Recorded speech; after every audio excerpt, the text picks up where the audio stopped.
She peered down at a man in uniform, his face youthful and lean. The glossy black and white finish to the print dated it 70s or early 80s. She knew who the officer was, and why these men wanted him. His name was Tanner, Frank Tanner. At least that was his name in 1984.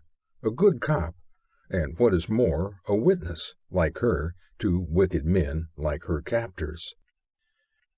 He lifted the corpse into the back of his van, the smell of muck heavy in the air, sheep bleeding in the fields beyond.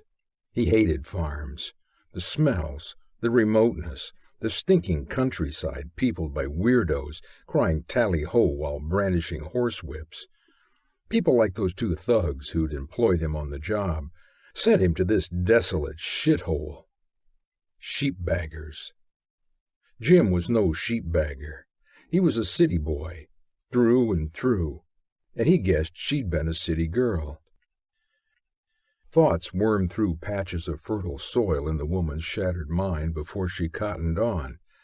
Chloe had discovered the whereabouts of this ex-policeman, anticipating future events like the true genius she'd proven to be, and now these men were searching for him, and her, out of fear the twain should meet and conspire against them.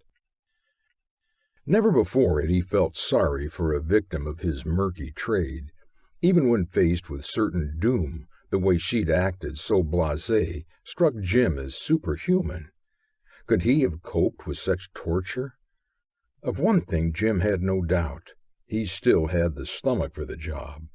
Tough Guy John had offered his usual excuses. He had a bad back. Besides, he was taking his lass out. Besides, he had a debt to settle with a bookie. But Jim knew the real reason. One more look at death, one more smell of it, was all his buddy needed to depart with a fish butt rumbling in his tummy. The woman didn't try to suppress the Cheshire cat grin spreading across her bleeding face.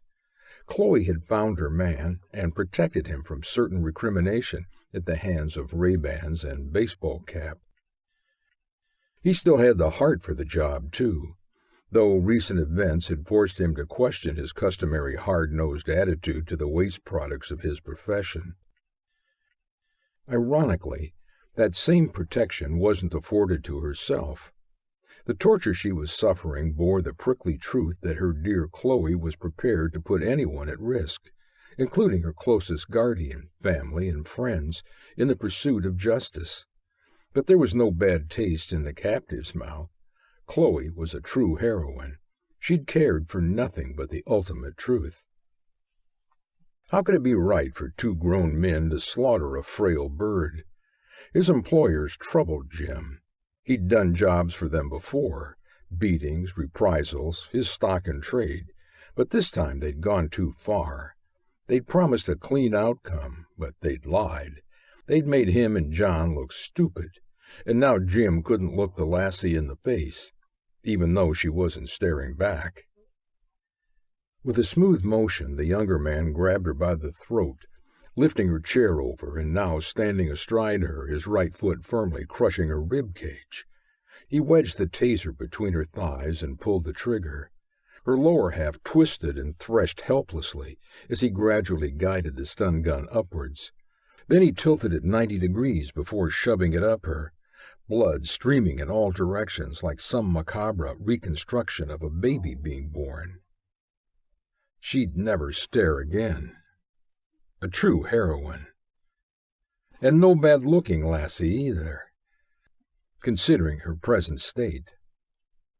Although Jim was the kind of guy who had sex on the brain every minute of the day, right now all he felt was a deep rush of admiration that made his hairs stand on end.